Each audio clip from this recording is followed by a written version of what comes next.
I'm Cadet Babbitt. We are 1st Squad, 1st Platoon, Charter Company 1-5 Infantry, with a mission to attack and destroy Objective Phantom in the vicinity of Uniform Foxtrot 1197 Tree 18 Fowler, no later than 30/2200 August 2024, with in order to prevent enemy influence on the battalion decisive operation.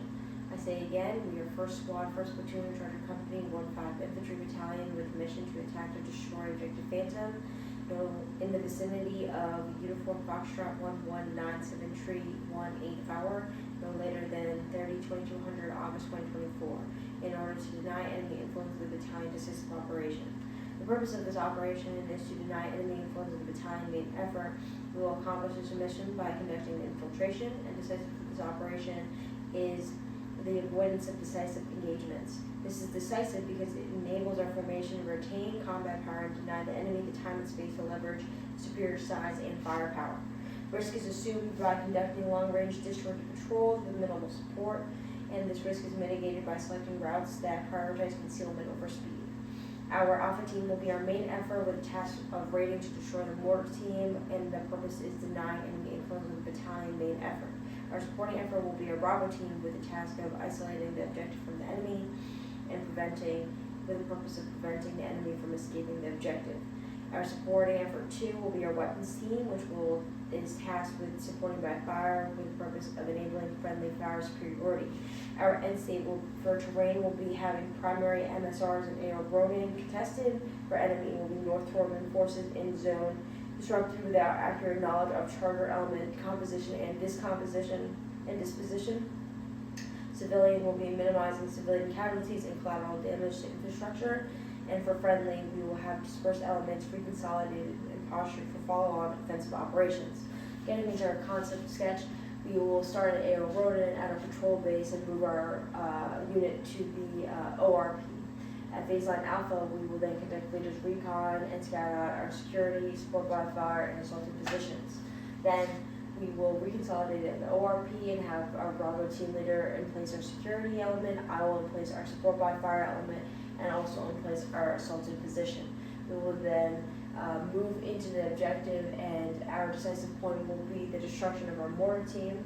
After that, we will assault through the objective and pass the LOA, and then reconsolidate at the ORP, and then maneuver our way back to the patrol base. This mission focuses on phases 3, 4, and 5.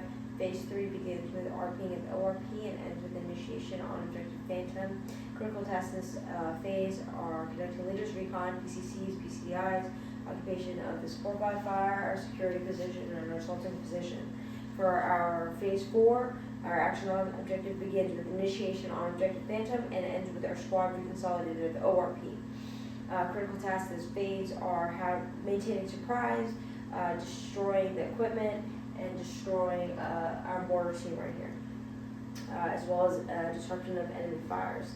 Phase 5, exfiltration, begins with squad reconsolidated at the ORP and ends with RP at the patrol base, with an emphasis on critical tasks of rapid exfiltration and disruption of fires. Please keep in mind that priority intelligence is identification of enemy defensive operations in AO Ronin, enemy troop and equipment movement greater than a platoon size, identification of HQ-16, and if the enemy is aware of Charter Company's presence in AO Ronin. Friendly force information requirements are hard compromise, soft compromise, loss of key weapon systems, and friendly casualties. Essential elements of friendly information are operational products, like the ones we're going over right now, ComSec, combo cards, and unit location. Lastly, just to emphasize, for PCCs and PCIs, the focus is on equipment readiness and the no later than 2200 completion time of the mission. To orient you to my terrain model, blue are roads, green are routes, and red are phase lines. This is north. We're facing north. We are bounded by 37 northing, 31 northing, 17 easting, and 10 easting. From the ORP, we will conduct leaders recon, taking Alpha team leader, Bravo team leader, SNO, including Bravo team, riflemen and grenadier, and security for an hour and a half as we conduct leaders recon and scout out our security, our support by fire, and our assault position. After that, we will reconsolidate at the OR. In the event that we don't return, we will utilize radio and wait about 30 minutes and then coordinate with patrol to reconsolidate the ORP. If leaders recon takes contact, we will break contact back and go back to the ORP, abort the raid. But if the ORP takes contact, we will fight in place and wait for leaders recon to return for support and use radio and utilize the IDF capabilities. We've set up IDF capabilities here and here to ensure that we deter any possible enemy contact coming in from the west side. And we have set up our support by fire so that way the farthest right sector of fire is parallel to phase line Bravo to ensure no fratricide and to ensure that when we shift fire, we keep all of our men safe and stay within our phase lines already set up. From the ORP, Bravo team leader will move in traveling to traveling overwatch and in place our security position.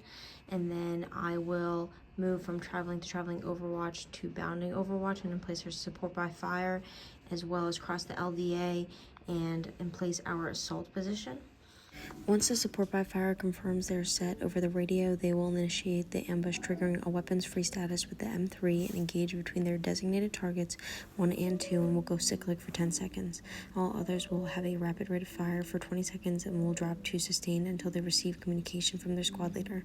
This support by fire initiation on the objective will trigger indirect fire target 1 at location 118-3193. The assault team will move forward in a squad fire team wedge for 2 minutes after support by fire has initiated. Then squad leader will radio support by fire to shift fire to engage their designated targets 3 and 4.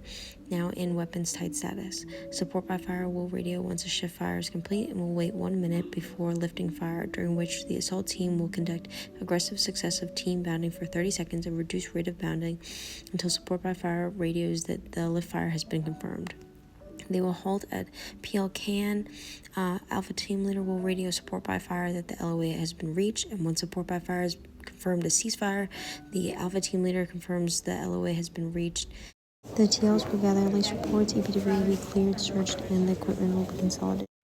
Withdrawal will then start when the squad leader calls in indirect fire capabilities on target 2 at UF 11843171, radio to security and support by fire to confirm that the indirect fire target number 2 has been called in, which will then trigger the withdrawal of all teams. The assault team will withdraw on a direct azimuth back to the ORP. Support by fire team withdraws in the trail of the assault team. The security team withdraws on a radio call by squad leader after they have reached PL Bravo, or 20 minutes after the initial radio call confirming IDF on target 2.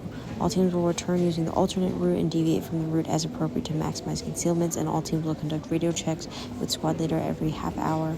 If enemy contact occurs, break contact and radio squad leader, and phase 5 ends with RPing and AO run-in. And that concludes my squad mission brief. Thank you.